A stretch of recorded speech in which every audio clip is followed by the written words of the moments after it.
Run It Studios and the Arthritis Foundation of Missouri bring you this special episode of the Run Radio Podcast.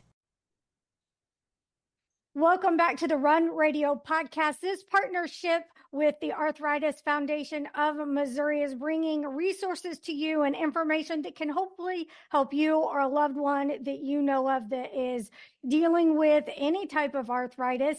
And so I'm excited to talk to Dr. David Crane with Bluetail Medical Group. Welcome. Thank you, Trina. Thanks for having me on.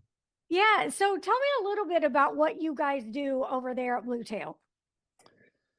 Well, really, Bluetail started more than 10 years ago to address chronic inflammation scenarios that weren't well addressed from typical medication usage, pharmaceutical agents like we normally would use in the past for arthritis. And we started using regenerative medicine practices to address these chronic smoldering inflammation processes that were showing up in all the joints. We're seeing a lot more arthritis development in our older population as our population ages. We're seeing arthritis at younger ages for lots of different reasons, which I'm sure we'll discuss. But really, Bluetail came out of that whole regenerative medicine origination push to address those chronic things that other things couldn't handle. Well, let's talk about that. Why do you think we're seeing it in younger folks more than ever? Well, I think there's a lot of potential factors. And one of the biggest problems is nobody can really put their finger on one factor that's driving the train. I think there does exist some things in our nutrition space that can create inflammation. We know that certainly I have a lot of patients who say that they will change their nutrition and some of the things they eat in their normal dietary structure, sugars, for example, or gluten for some patients are sensitive to that, or dairy for some patients are sensitive to that. There's anything that you're sensitive to, but I do think that our food sources have become a little bit more depleted in what we can do, and I think that drives inflammation. I think there's a lot more stress in our space from all kinds of things, whether that's daily life or cell phones or I don't know, but I think those are in that mix. I think really the epigenome, we know that just because you have a genetic predisposition in your family for arthritis doesn't mean that you have to activate the gene. But I think some of the things in our environment are activating those genes for arthritis formation. And I think that's really showing up in younger patients now. And we're seeing that not just in arthritis, by the way, but also in other things that are degenerative, like diabetes and hypertension and heart disease and neurodegenerative disease and all of those things that are linked. All of those numbers are going up despite our best efforts. And even though medicine moves pretty quickly, in reality, it also for the patient seems like forever to get anything done. What's it looking like from your perspective? How soon we're going to see some advances and what are those going to be like? Are they going to be an impact, a big impact or minor? Well, I think that's a wonderful question and a great question and a little bit hard to answer, but I'll give it my best shot. So we already have seen quite a few novel approaches to arthritis in the regenerative medicine space, and we certainly have progressed significantly from where I started 20 years ago. I opened my first private clinic in 2004, so we're 20 years into this space. We are, one of the biggest problems is that our typical system has been based on pharmaceutical and small molecule, which is basically if you picked a drug, let's just pick any non-steroidal anti-inflammatory drug that you want to try to name. And we use that for arthritis. One of the things with regenerative medicine is that nobody can patent your own stem cells or own stem cells or own anything that's a biologic from a human. You can't patent that and make money on it. So pharma really hasn't had their hand in the cookie jar yet. Pharma and the FDA have certainly started to come out with regulatory and compliance things that are going to make this area safe for the consumer. I think that's wonderful. I think that as we see some of those pharma, starts to get out of the small molecule into what we call the large molecule or biologic space, and we're seeing many, many more biologics now. The COVID vaccines are biologics. The A lot of the new cancer drugs are biologics. A lot of new arthritis drugs are biologics. I think as we see all those biologics come into the space, that's going to dovetail into the regenerative medicine space. And I think that will then go to Medicare for subsequent funding allotments. And then, all the other private insurers follow Medicare. And so when Medicare really approves sort of the payment for these things, then I think you'll start to really see the advancements come more quickly. And we're right at that inflection point now. We're just, we've been doing this 20 years. The average time it takes for a novel approach to really get set up in medicine is 18 years, I think is the number. And so truly we are seeing this, we're 18 to 20 years in, right at the time when it's supposed to happen. We're seeing this inflection point where all these new technologies are really starting to hit the patient space in a meaningful way. Excellent. So what would somebody come to you for specifically, and what would that be? What's that experience like?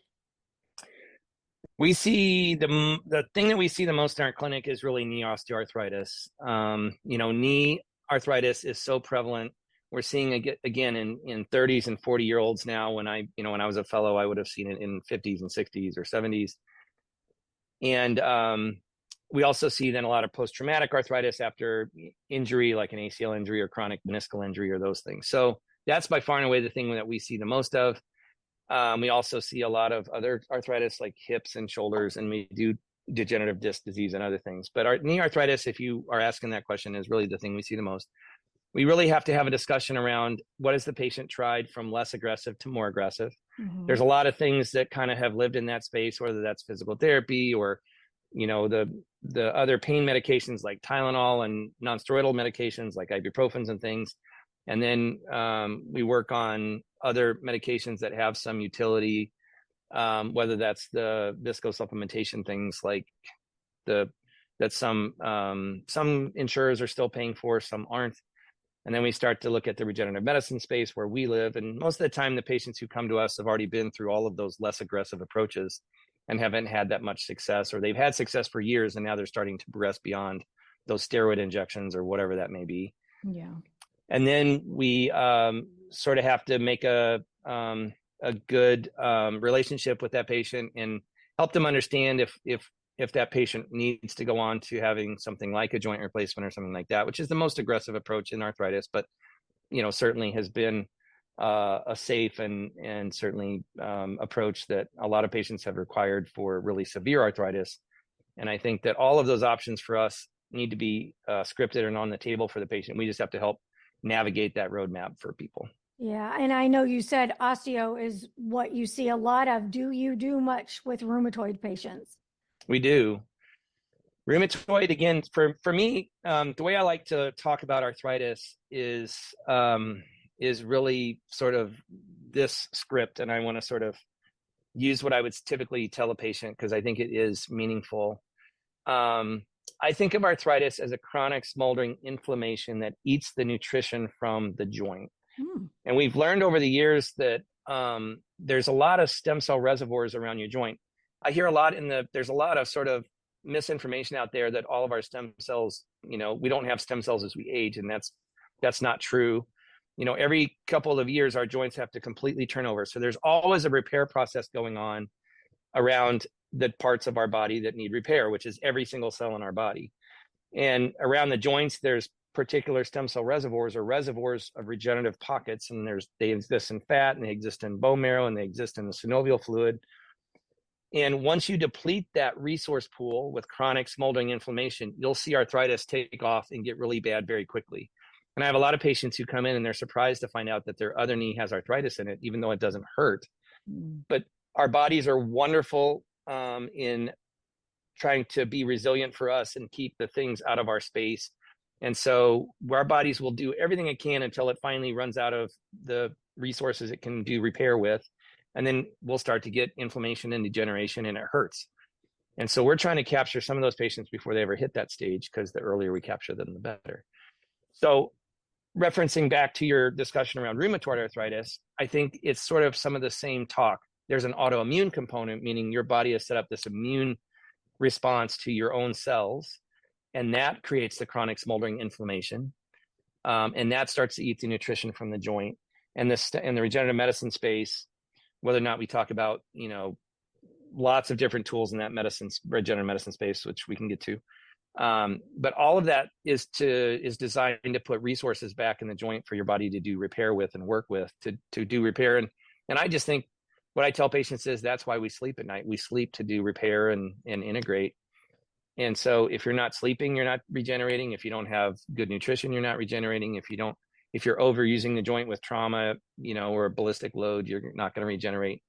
And so the same thing happens with autoimmune disease. If that autoimmune disease is just on fire, we have to help shut down that autoimmune response, which is rheumatoid arthritis, and get that resource pull back.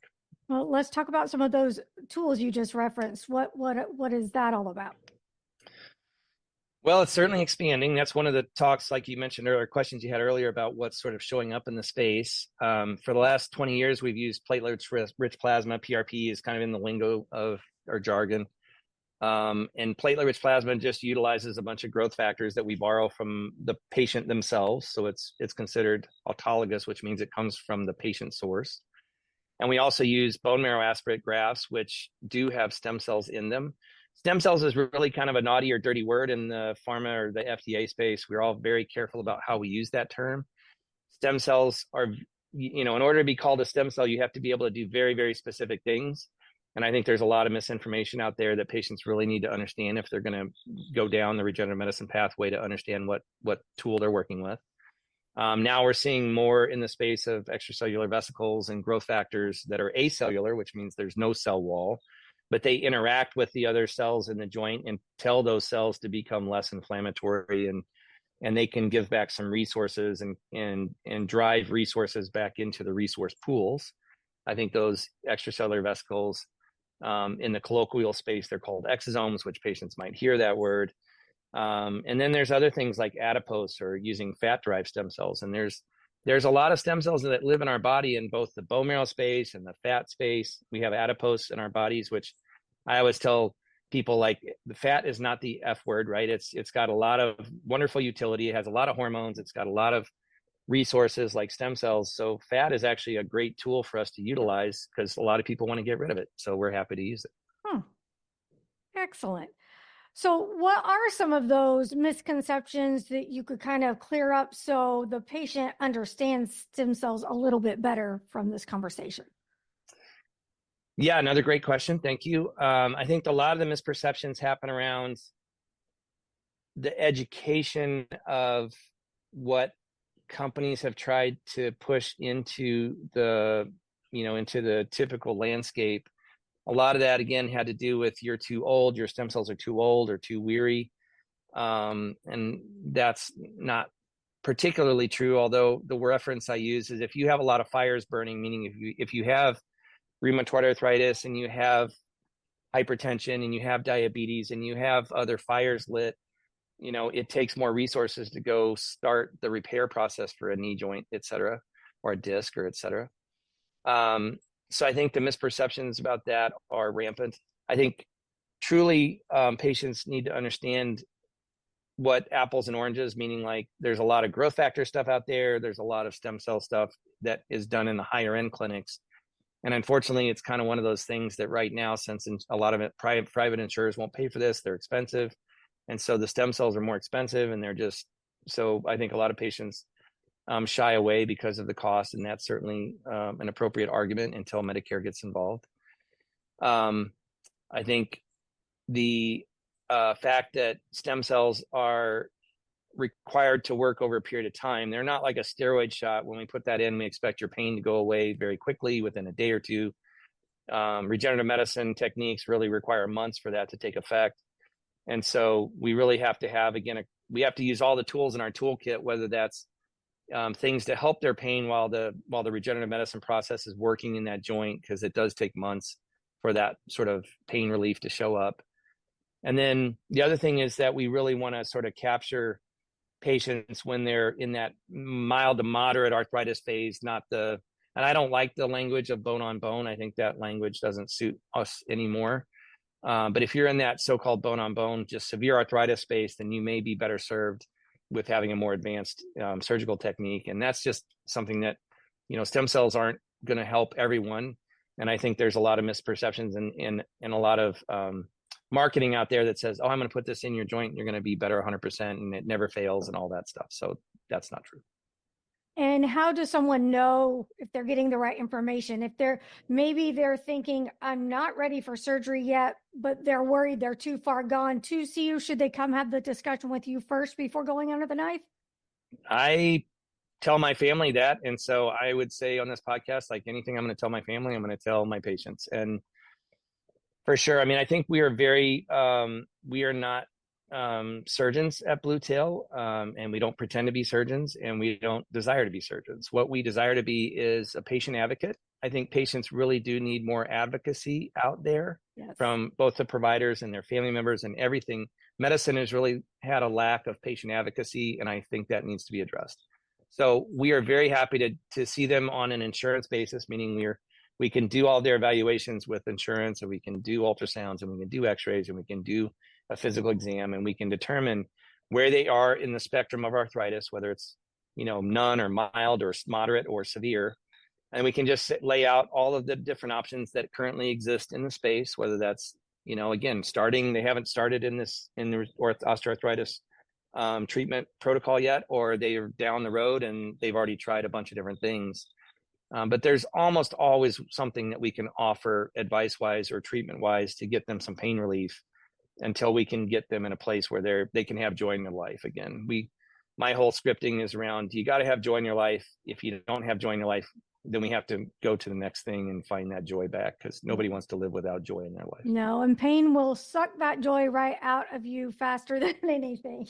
Yep. So let's talk about another great resource that we've got here in Missouri, and that is the Arthritis Foundation. The Missouri chapter does great things. What's your involvement been with them?